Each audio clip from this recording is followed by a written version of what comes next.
Parce que Mokonambo a sali géo pour la cohésion congolais. Unité. L'unité. Tous à la Bomoko. Mon Congo, Mongala, mon Swahili, Moluba, biso tout le monde a Congo dans la même direction.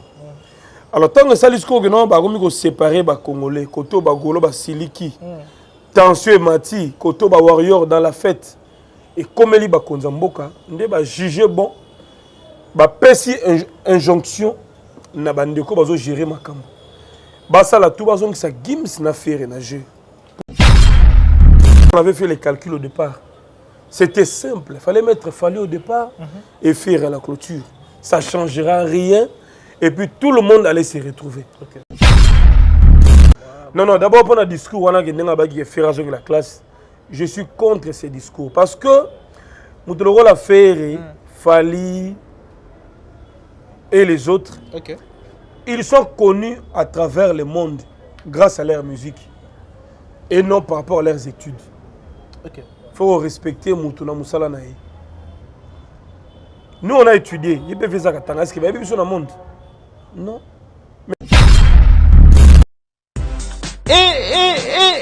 Ya sika eyende konanga kobukana te na masolo ya agence eza se moko ADBM full service ya mwana mboka Adolphe ndeko yokendaka mboka ya Chine ozana besoin ya kotinda biloko uta mboka ya Chine po oyela de partout na mboka kozala tala solution po na yo yango yo agence ADBM full service eye po na ba solution na bino nyonso na oyo tali ba frais tous les sortes ya conteneurs ba colis différence ya ADBM full service na ba agence mususu ezandeka sérieux ya ko kamwa bonzimelanga bandeko na ngana agence ADBM full service otie biloko na mboka Chine ozeli e comité place wapi ba ko livrer le biloko après opesi mbongo ya boyinano ezalate kaka na agence ADBM full service ya mwana mboka Adolphe ke na agence ADBM full service ba réduire ba frais na 30% bonzimelanga nanu ezalate sotuni ngai okozwa bango ndenge nini il suffit obenga biso kana ba numéro oyo ba koyamba yo pe ba kopesa ba directive ndenge nini osala pona kotia biloko na yo po ozwango en toute sécurité ndeko na ngai bonzimela ngai yekeyi oui.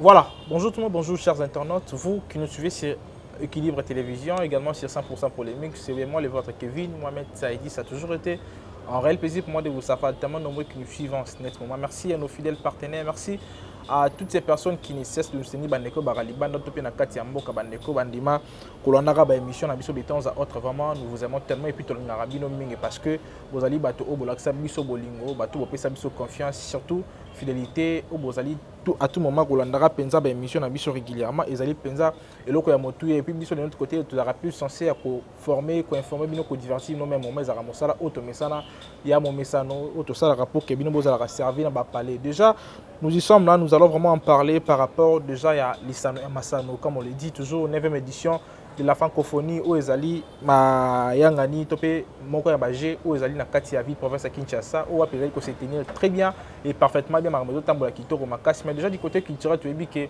moi ba nungu ezalaki côté ya ba fan côté ya bandeko balingaka la bonne musique qui ont trouvé que ezalaki na moi injustice ezalaki c'est pas nous eza bandeko balandaka ba musiciens nde balobaki na lenge moko ya bongo je crois que récemment on a eu à regarder où ezalaki briefing entre le ministre de la communication également la dame la maman la ministre de la culture également où ezalaki na papa na biso le directeur Isidore Kwanja qui est le directeur il y a 9e jeu de la francophonie nde ba mengé sa briefing par rapport il y a mama bongisine ezalaki et ba promotaki biso déjà que modification et ko ça na ba point belé surtout ba date pesa maki déjà bandeko balingaka faire rigolo to bandeko balingaki ba mission ba prester ba ko ba ndenge ni ba ko arranger pour que moto na moto azwa pas na événement yango to pe na milulu yango na lenge moko ya bongo déjà nous allons vraiment parler par rapport il y a moi ba programme ezalaki déjà c'était prévu faire rigolo beta le 4 août prochain et par rapport à ba programme yango ezalaki l'artiste s'est retiré et puis là les lots artistes déjà il y a une probabilité qu'artiste azonga pena na mulongo ya bato ba ko prester mokolo yango topé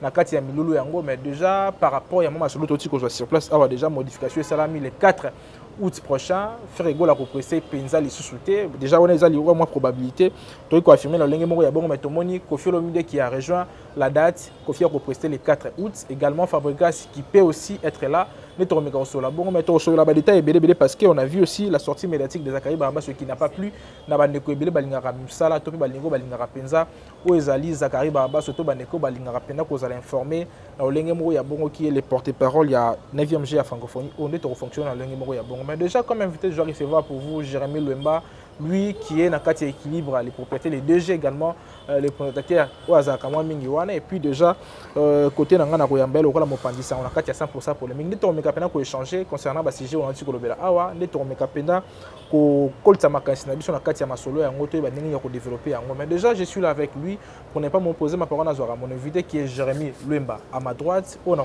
déjà na bonjour et puis bonne santé. Bonjour à toi Kevin, santé ça va, Dieu fait grâce, nous sommes là. En tout cas, merci pour l'invitation mon ami. Invitation également pour céder un bon à côté na yo. Non, c'est la famille hein. Okay. Le plaisir est partagé mon frère. Voilà, Jérémy Luemba, déjà il y a Libosu Torongo ça moi synthèse moké. Déjà j'ai à francophonie 9e G à francophonie bandaki et to commis déjà na moi ba jour to sali déjà moi analyse les années par rapport à déroulement de l'événement qui s'est passé. Je vais d'abord commencer par féliciter les athlètes congolais parce que tu as raflé pas mal de médailles. Hein? Tu as eu des médailles en or, bronze, argent. Donc ça prouve que nous avons du talent. Il suffit seulement d'encadrer ces jeunes. Un jour, il y a des Jeux olympiques, il y a des tournois mondial, continental, et puis ça a toujours fierté en Mboka. Coup de chapeau dans Mboka, c'est grâce à sa vision que ces Jeux s'organisent chez nous au Congo. Parce qu'il faut se rappeler que ça fait depuis 1974, depuis le maréchal Mobutu avait organisé les combats du siècle. Ali Foreman, le Congo n'a jamais organisé un événement majeur à eux. Donc, arrivé à francophonie, on en parle partout. Tu suis le direct sur TV5 Monde. Donc, c'est l'image du Congo qui est vendue positivement. Alors, tu tirer conséquences et puis tu tirer les leçons. Tu sais que, en sorte que, Mboka na biso et un événement, dans le domaine belé, côté sport, côté culture, et refaçonner biso. Voilà, Jérémy Luemba, tu me sur la moi par rapport déjà à déroulement. Bien que tu aies côté culture, mais tu es maintenant moi wana. Est-ce que les lois n'engagent ma bonne c'est salami à G à francophonie, n'engagent ma milou longue ko salama. Organisation ali pena malam. Est-ce que moi des autres des ali tu peux mais non, c'est vrai, hein, qui en fait, réclamation moi belé. Il y a 2-3 jours passés, Nathalie, qui quelques journalistes accrédités pour ce jeu. Ils ont réclamé leur salaire, leur motivation, ainsi de suite. C'est pas bien. Et aujourd'hui encore, je crois hier ou avant-hier, on a aussi suivi quelques restaurateurs, je crois, Bato Balambaka. Que en fait rejeter bango pour laisser la place aux Français balambela invité donc ma mère na biso cuisinier na Kinshasa wa ba ibi pe kolamba. Vous comprenez c'est vrai parmi bango pro bazali amateur bazali mais il faut quand même les mélanger aussi bazo pe musala ba profiter pe na événement na moi expérience wana mais bazali kolela ba plainte makasi tout ça va rejeter bango. Tout le monde peut les sous pareil à certaines délégations, donc ce sont des choses congolais. Il faut que bombe entre biso. Mais na mona na ba page belé, na ba journaux belé, ba kolobela on to senga pena na bato bazana 4. Il y a jeu. Dans chaque département, veiller sur les athlètes. Congo yo ka sonité parce que mbongo dimi est belé. La France a misé les jeux pe ba pesi mbongo. Même l'État congolais aussi est mis en bon. Mokonzamboka a besoin de réussite totale sur tous les plans pour que ça ait payé makasi. Voilà, Jérémy Luemba, tu as dit que déjà tu as maman ils plus côté culturel parce que tu as dit que tu incarnes un rôle. Il y a un relais entre les musiciens et puis leurs fans qui sont informés par rapport au programme Nengezaka. Ils ont prévu de faire le 4 août prochain. Mais subitement comme ça, il y a eu quelques modifications. Déjà, Koffi Olomide, Fabregas, Maestro, on dirait aux régions de date. Est-ce que tu crois que tu faire déjà la probabilité que quoi clôturer? Bon, je ne sais pas trop comment te répondre, mais quand même, on a eu le temps de suivre cette conférence de presse hier. Briefing. Briefing, il y a l'autorité, il y avait la dame de la culture et des arts, ministre. Il y avait le ministre des communications, Mouyaya. Il y avait aussi les vieux Isidore, où il y a comité directeur, il y a GIA Francophonie. Chacun d'eux, mais quand même qui peut éclaircir. Bazobo, il y a polémique, Bazobo, il y a tension, buzz, Namboka. Donc, faire essayer de retirer l'autre fois, c'était pour des raisons personnelles, parce que Azago réclamait respect. On ne peut pas s'engager à un jeu au Yebi, contenu dans bien après on te floue, après il y a des secrets, tout ça, il y a des surprises. Est-ce qu'il y a eu vraiment des secrets? Bien sûr, il y a eu des secrets parce que déjà, pour qu'il fallait avoir ouverture, il a fallu que les bateaux gérer la francophonie, bombe un message. Pourquoi? Il faut les Congolais, ils ont beaucoup de choses. Si on désigner qu'il fallait à la ouverture, il y a jeu. Ça va blesser personne, les Congolais. Mais bon, comme ça, on le voit, dossier Moroboye, on dirait mythe, on dirait le danger. Il y aurait un invité surprise. Oh, ça, c'est quoi ça? Mais est-ce que ça d'une manière diplomatique, des diplomatie, garder quelqu'un pour parce que stratégie peut cause la mise en place. Mais oui, il y a une stratégie, mais il fallait la mission en boka, ça mon boka. De même, na bande connaît mususu. Donc babomba ki ango, moni ba mission va vivre en concurrence. OK. Compétition, polémique et ça là. Et bimi on dirait qu'il y a arrangement. Ils ont tout arrangé pour lui. Alors que l'intention au départ, ce n'était pas le cas. Donc, Moni fait Aza bêtité. Il a toute une équipe derrière lui. Azana Bato de la carrière. Certainement, il s'est retiré. On a sait qu'il y a des choses. Baïko. Bazu Baïko. Bazu Baïfo à la source. Il s'est vu peut-être en danger. Il s'est retiré. Mais vu que ces jeux, ils ont image Moussoussou, il fallait quand même. Parce que Mokonambo a sali jeu pour la cohésion congolais. Unité. L'unité. Tous à la Bomoko. Mon Congo, Mongala, Moswahili, Moluba, biso tout le monde a Congo dans la même direction. Alors tant que ça les Congo non ba gomi ko séparer ba congolais, koto ba golo ba siliki. Tension et mati, koto ba warrior dans la fête. Et comme eli ba konzamboka, ndé ba juger bon. Ba pesi injonction na bandeko bazo gérer makambo. Ba sala tout bazo ki sa gims na faire na jeu pour que ba tout ba se retrouver. Ndé ba sala retour à faire et donc espérons les directeurs de jeu l'a expliqué à Bino, nous allons trouver une bonne place pour que l'artiste Ferrego la puisse aussi bien prester. Donc déjà Moutologo a fait le lazana section naï. Ce n'est plus à démontrer. Génération Alléluia Ali gérée par Ferré Fali. Alors Ferré Azana moto dans la chaleur naï, il a fait les stades des martyrs plein à craquer. Bah Meloman est belé bana pour sa faire, il est réclamé de partout. Alors la lignée vous a le plaisir, mais comme on avait fait les calculs au départ, c'était simple. Il fallait mettre Fali au départ et faire à la clôture. Ça ne changera rien et puis tout le monde allait se retrouver. Le fait que comme il fallait des journées. Pourquoi? Dites-nous c'est quoi les critères au Bapessi Fali des soirées. C'est ça le grand problème. Mais actuellement, c'est lui les meilleurs artistes francophones. D'un côté, Toro qui est dans moi sensuel. Bon, il fallait les Gims. Non, dans le lobby, c'est bon. Mais du côté plus continental. Mais on a Ferré, on a Gims, on a Fali. Tous sont des grands. Nabango 3 local sont tous des internationaux. Baoka partout en Afrique, Baoka vous comprenez? Alors chacun a un style, chacun a une façon de yemba, a une technique. Côté live faire ça là bien.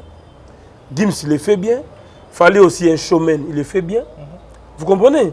Alors ils ont comme choix, soit mettre les 2, les 3 les mêmes jours, parce qu'on a vu Fali et Bill Clinton. Bill s'est retrouvé dans la ouverture. Bill a fait faire avec Gims. Contrat Bill a signé pour l'ouverture.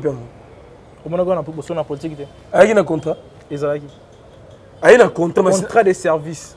Contrat de service, oui. Avec un signé un camp. Tu éviter. Alors, si Bill est choisi pour l'ouverture, faire éliminer, Gims éliminé. Bazui Bill na ouverture par rapport à quels critères? Il a du succès, à la numéro 1 en Afrique. Bill a numéro 1 en Afrique centrale. Qu'est-ce que le bangout? Ça les gars sentiment na bango leur appartenance na Bill. Ba créer Bill le roi dauphin Fali pour que ba faire na ba Gims en fait ba garder tempérament na bango. On comprend. Okay. Alors que certainement fallait éviter qu'il fasse Rayemba les mêmes jours là. Ou bien éviter qu'il n'ait Gims à la peine à ouverture. Mais pourquoi vous arrivez à dire que non? Mais fallait éviter. Or fallait avoir le grand mission. Alors mission, mais fallait avait aussi fallait être contacté. Il pouvait aussi dire une chose. Il pouvait aussi dire une chose, même un mot. Donc pour vous, le bac non. Le lingue va écarter qui fait que le mot va maniga. Ça qui peut pas écarter. Journée ouverture. Batana va faire une affaire ici. Mais balingo ça fallait faire faire pour nani. Dans cette génération les gars boyé, fallait faire babeta faire rater. Et ça dette morale. Ce sont des grands, les deux populaires. Mais beaucoup d'entendre un événement. Pour francophonie, il peut viser unité nationale. C'est ça. Cohésion nationale. D'abord, ça veut dire warrior. Mais oui. Ils ont fait Yamboka. Ils ont fait warrior. Ils ont vision Yamokunzi Yamboka. Azu ba Congolais mususu a délégué bango ba fonction. Yoza directeur ya jeu. OK. Directeur ya jeu Luki chargé à communication na yé. Il y a des départements ba gérer makam. Batia Bill na ouverture par rapport à quels critères? Le roi fallait un numéro 1 Afrique ne bozolo. Fallait betaka si mogote. Bill pas un numéro 2 Afrique. Donc vous n'avez pas bilo mo ba créer ko bango moko. Tu vois mon niveau ça comme agité wana ba ima masalaki. To comme wana. Ils sont conscients de ce qu'ils ont fait. Le problème c'est quoi moni? Fallait à Betty, nous sommes fiers de lui. OK. Azamona Mboka. Sera Betty ouverture. Alors pourquoi refuser la fermeture à faire? C'est le problème quand on a balingi faire azana na ba cérémonie. Ba préféré battre les 3 les 4. Mais les 6 wana mieux vaut fallait betailler moko atana kabose.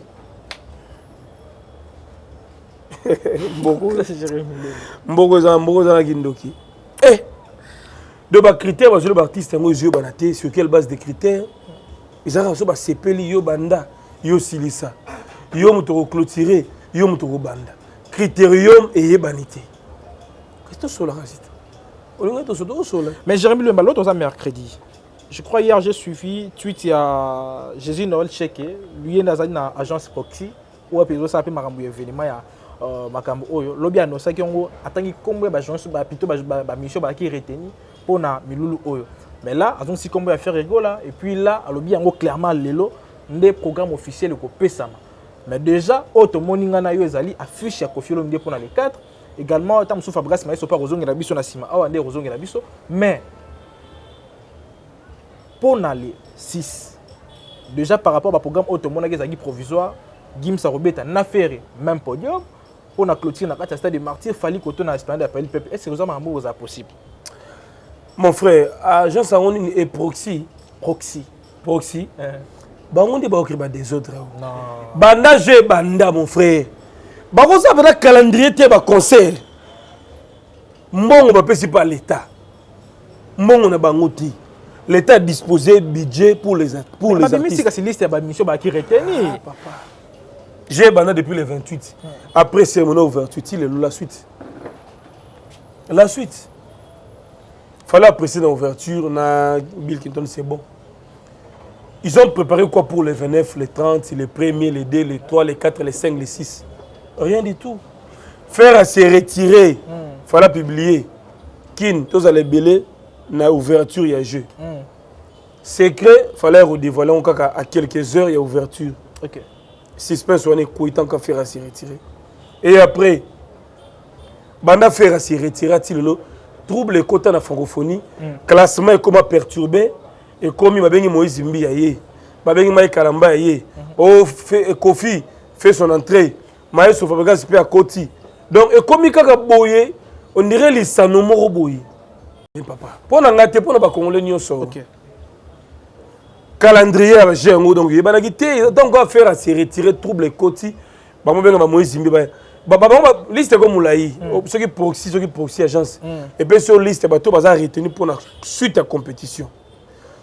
On a ajouté Moïse Zimbi, pareil Mike Kalamba, il paraît aussi Kofi, Maïs Sofogasi, pareil Inosbi, pareil. Bah Robert à la journée. C'est pour que Bambrier le sous tu au monde dans la journée moko 3 concerts. Mais il fallait bâtir il fallait au longoté. Il fallait me dire apparemment dire dans Moïse Zimbi et les 6. Papa, il fallait les 6 dans Moïse Zimbi. Faire les 6 dans Gims. Faire dans Moïse Zimbi. Si quoi comme vanti et tonine, tous battre ce genre comme vanti. Et comme théâtre. Papa ça calendrier Sili, papa ça bon bon. Programme officiel zo bimalé. Papa, programme en tala batatonnement. Tala batatonnement. Ils ont encore ajouté des noms dans la liste. Bon, c'est bon ici, il y a pas de fara. Faire il va payer 20 mai, ils ont payé site. Il fallait pas du peuple, pas les mêmes jours, la même heure. De 17h à 22h, concert ici là. Débat ici là. Comme ça, Gims a une les 5 on a Wata. Moïse Zimbi. Tu sais qu'il y a beaucoup de sites. Hein? Ouais. Là, place de changer un peu de site. Là, il y a une kin. Donc, on va placer tout ce qui est lingi, pour qu'on va vantir. Tout ce qui est mission, ça trouble les gens, mon frère. Mais Jérémy Lombaranga a évoqué le Romoko. Récemment, on a qui. Kalamba est sur les 5. Ou tu as celle les 5. Jiba celle les 3.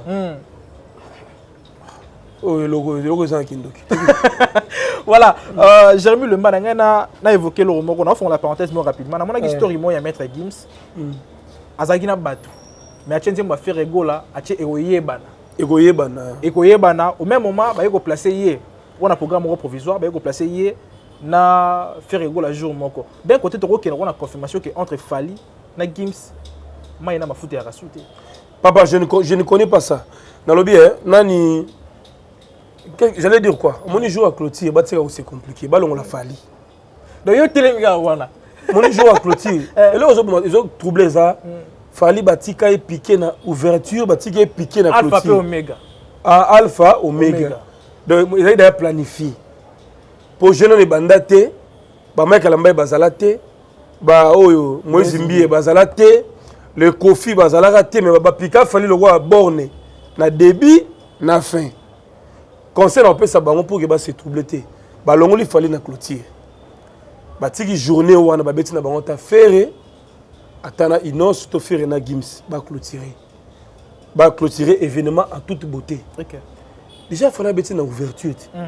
Baninga musuba, bon ce que bisanga tout dans la liste Watigali. Kalambai, Mbiye, Kofi, Héritier, Maïs Sofogasi, Inosbi, Ferry, Gims.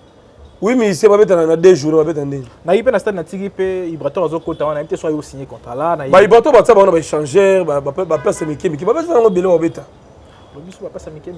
On parle de tête d'affiche. Ok. Oui, artiste minene, on a ce qu'on a 3 journées, bah obeta ndingeni. Bah dispatcher bah on kaka partout, bah concert beta ma ici non. Ok. Bon dans le bani. Et puis il fallait le monde au niveau Abidjan, avant ni kuna les ana comprendre. Déjà dans un festival. Ana festival mon Abidjan kuna. Est-ce que vous avez possible non les 5 à prester na Côte d'Ivoire, les 6 côtés, n'était autres on peut faire ba roboter. Na habité. Alpha Omega. Mais mon travail dans les 5 n'Abidjan, le temps s'est reposé, avion, tout ça. Bon, on a habité, hein? On verra la suite.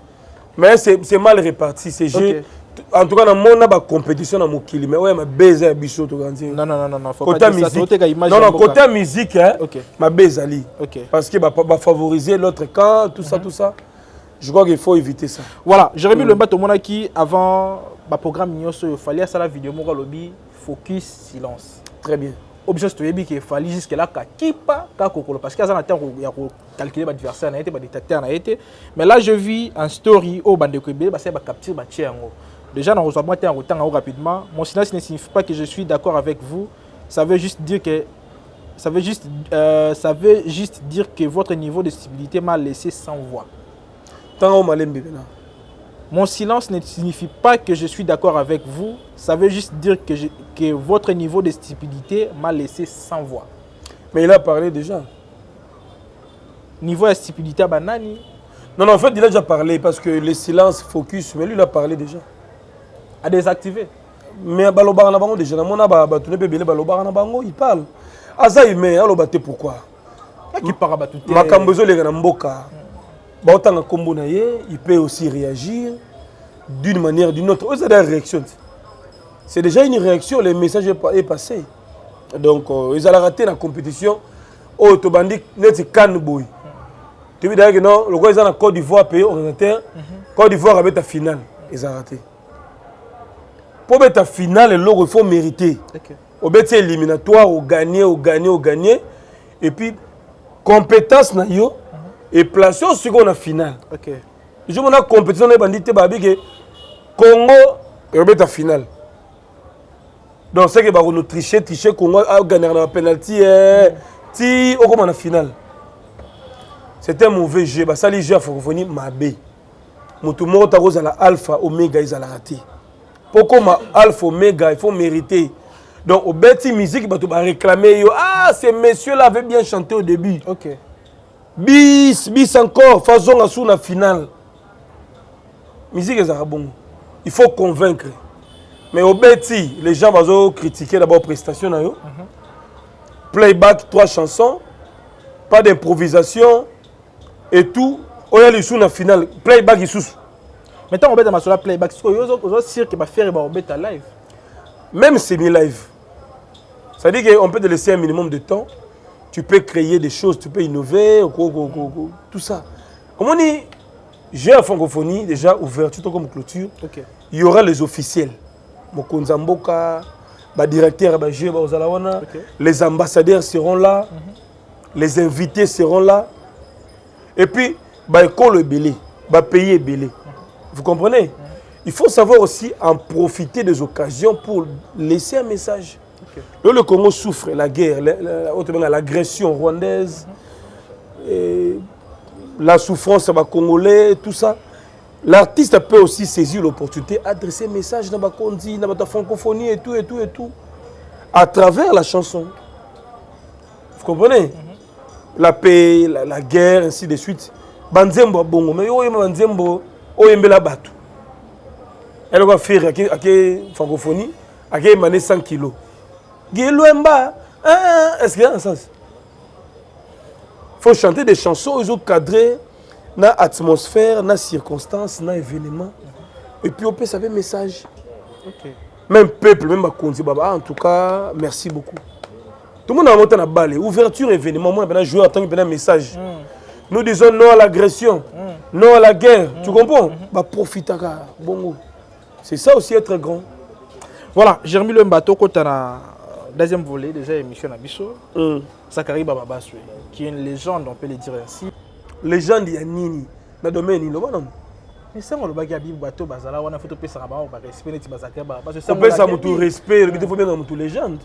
Alors, il va dire Bato Batrasa, Pena Chemé Balanda. Dans une émission, oui. L'émission Nabiso Balingala, l'émission chronique, c'est bon, oui, viens m'tabanda ma solo. Vers tous les cas. Na komina tembe na on y va.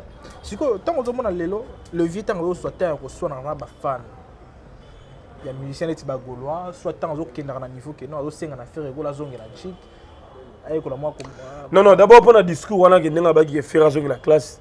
Je suis contre ces discours parce que Moutologo la faire Fali et les autres, ils sont connus à travers le monde grâce à leur musique et non par rapport à leurs études. Il faut respecter Moutuna Moussala Naï. Nous, on a étudié. Il peut faire ça quand est-ce qu'il va y avoir dans le monde? Non. Mais les musiciens, on a connus dans le monde, dans la sphère ébellée. Ce sont des ambassadeurs Yamboka. Vous comprenez? Minimum de respect.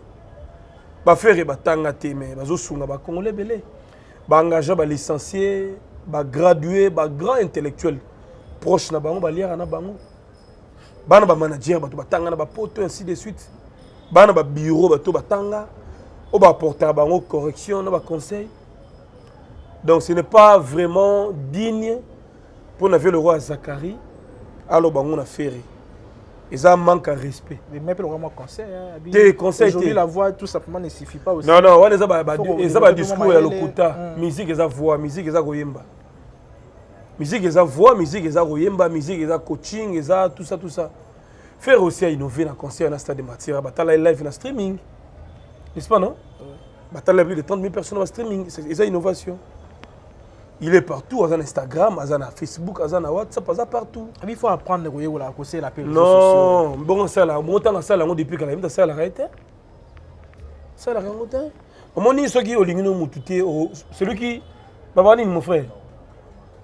C'est lui qui veut tuer son chien, l'accuse des rages. L'accuse des rages. Donc à l'ingine ferrité, à créer des problèmes sur ferré. Non, faire un problème. Faire se retirer pour des raisons personnelles. Et au déranger fait ça. Mais les parents se plaignent le bas fin à faire un tautine là-bas. Mais ba fan on a gérer bangoté, ils sont incontrôlables. Faire un tautine là-bas, on va confirmer. Mais est-ce que ils ont confirmé est-ce qu'il y a tout le monde qui? Est-ce qu'il y a confirmé en gros. Le lolité a Kanda répondre ça clé. Faire atindi. Ah fan, azar responsable, azar artiste et humoriste. Donc ba propos il était quand état les gars yemoko. OK. So ba poursuivre yemoko. Papa, la masse on ne gère pas la masse quand même. Parfois, nous avons un goût virtuel, on a raté. À travers les réseaux sociaux, nous avons critiqué, nous avons créé. Nous avons fait ratini bango. Non.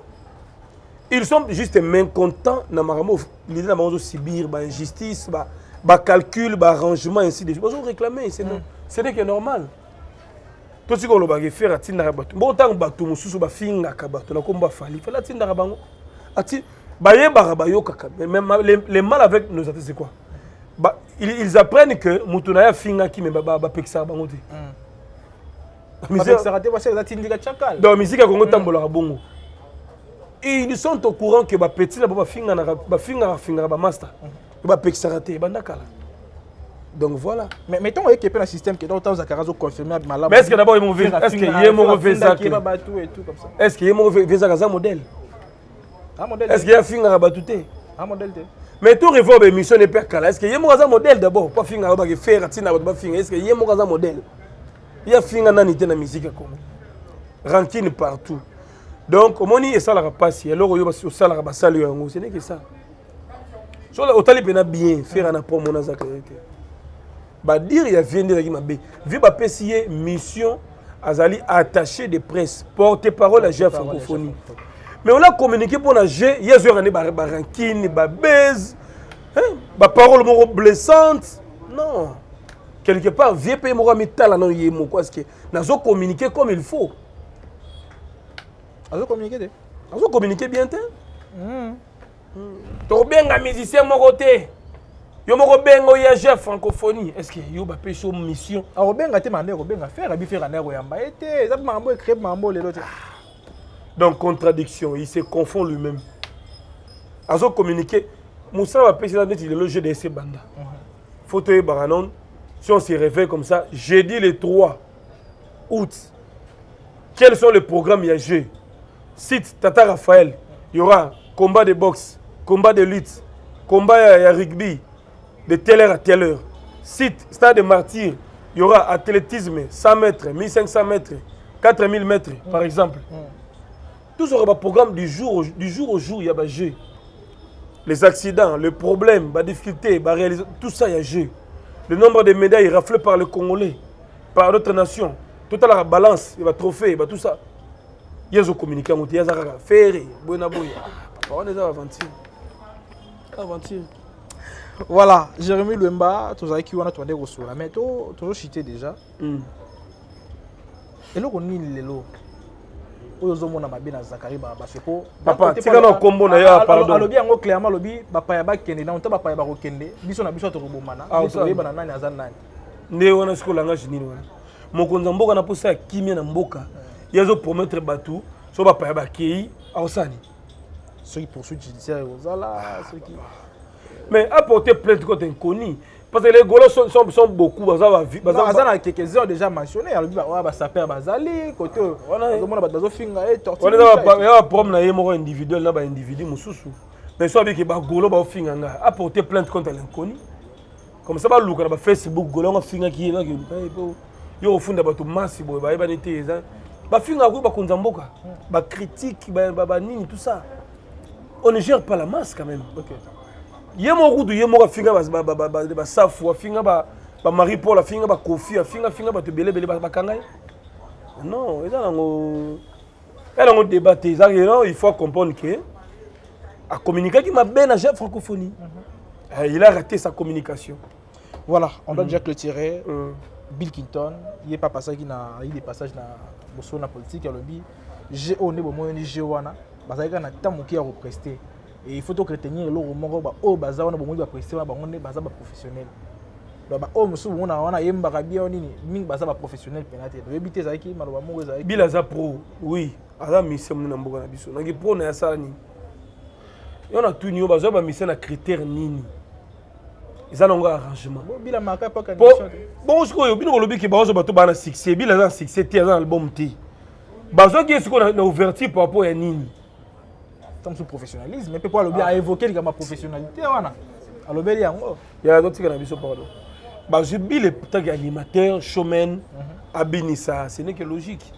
À ça, il y a jeu, c'est bon. Mais sur le Bill a un professionnel, il y a un niveau ni. À l'heure actuelle, il y a un disque, il y a un succès, mais je ne pas Congolais d'abord. D'abord, Congolais, il peut un showman. Il fallait quand même à la paix. Et ça, Bill, une ouverture, un critère. Je suis grand, il y a un succès, il y a un pleur, il y a un pembeni. Il y a créé un fali na Bill, il y a un sujet, j'ai qui zengi. On comprend. Donc, Bill, le roi dauphin fali.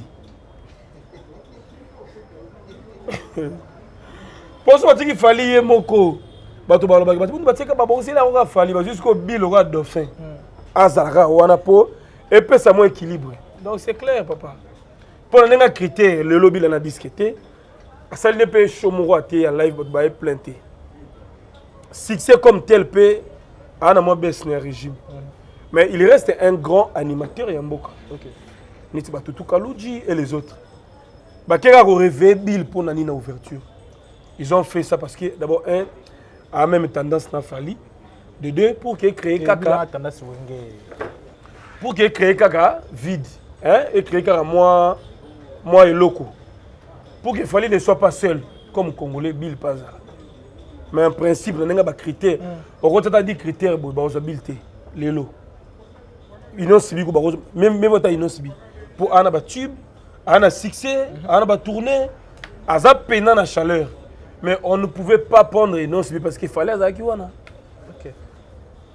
Voilà, on est Congolais, on comprend le jeu. Voilà, s'il faut lancer un message clé. Non, en fait, toi, Congolais, tu as tout Bill, Congolais, Fali, faire, tout le monde sont Congolais. Mais on a créé des zizani, des troubles. Le monde est rattrapé. Même les directeurs, il y a jeu. Je l'ai beaucoup apprécié hier. Il est très humble, très respectueux, en fait. Il parle avec humilité, avec le respect des artistes. Il a promis que les négociations sont en cours pour faire revenir Gims, Ferré, pour qu'il va prester bien. Vous voyez? Donc, Gims, on ne peut pas les négliger. Ambassadeur culturel en Mboka. Tant que Kofi va repêcher Kofi le 3, va repêcher Kofi. Donc, il a pensé à Bango. Même si on peut avoir une injonction, tout le monde a Kofi, tout le monde a mission gospel. Je suis Mike Kalambay na Moïse Mbi. Parce qu'au départ, ça a été tout. On a oublié que Ndenge Zaki Bazaki Fali, Bazaki Ferre et Ndenge Zaki Bazizani. Ceux qui Bazaki Moïse Mbi, Bazaki Mike Kalambay erreur. Bon, côté chrétien, polémique, il y a ma profane. C'est ça. Et donc voilà. Tension, parce que le lot, on a besoin de cohésion nationale. Tous ensemble. Mais on va créer, on a des propriétés. Voilà, s'il faut saluer déjà Bandeko. Je vous aime beaucoup, de partout vous nous suivez. Hein. Les célèbres Dienzundu de Washington, il y a le Zombala de Madrid. C'est Mamayasi, femme légitime, agence Mayasi, Forza Italia.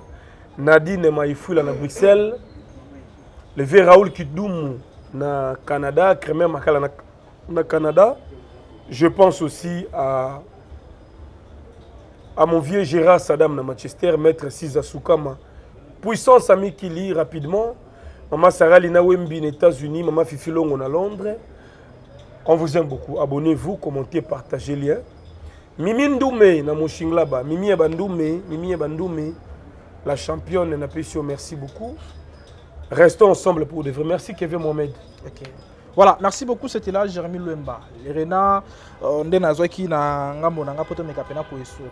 pour échanger par rapport à dossier Oyozali à francophonie, 9e jeu de la francophonie, au Abéo Salamoi, Makele les Alaki, mais déjà voilà par rapport à la modification en gros. Déjà je pense que Maramorozon a penza, na moins logique à Maramongo par rapport à la découverte, bah il n'y a pas né troquer en ligne moi bon. Merci à toutes ces personnes qui nous ont suivis du début à la fin. Là, vous allez nous suivre sur Équilibre Télévision, également 100% polémique. Voilà, tout ça qui wana pour la la penza, masolo Italie, culture Yambo Canabiso et puis en particulier aux agis musique Yambo Canabiso net au na lenge mo ya bongo. Merci na Arsenal de Mel Mélodie, merci à vous et merci à Jérémy Lemba ou à Pessingape espace ya Rosala émission Mokonalo. Merci à Didine qui est derrière la caméra, merci à Charo qui est également derrière la caméra et puis merci à Bandeko Ebele au Bazarana Bisso. Merci comme ça au vice-bourgmestre de la commune de Limité, maître Isaac Mokende Chichimbi. Vraiment je vous salue à part ça et merci na team Yabagen Magazine Mobimba au Bazarana Bisso.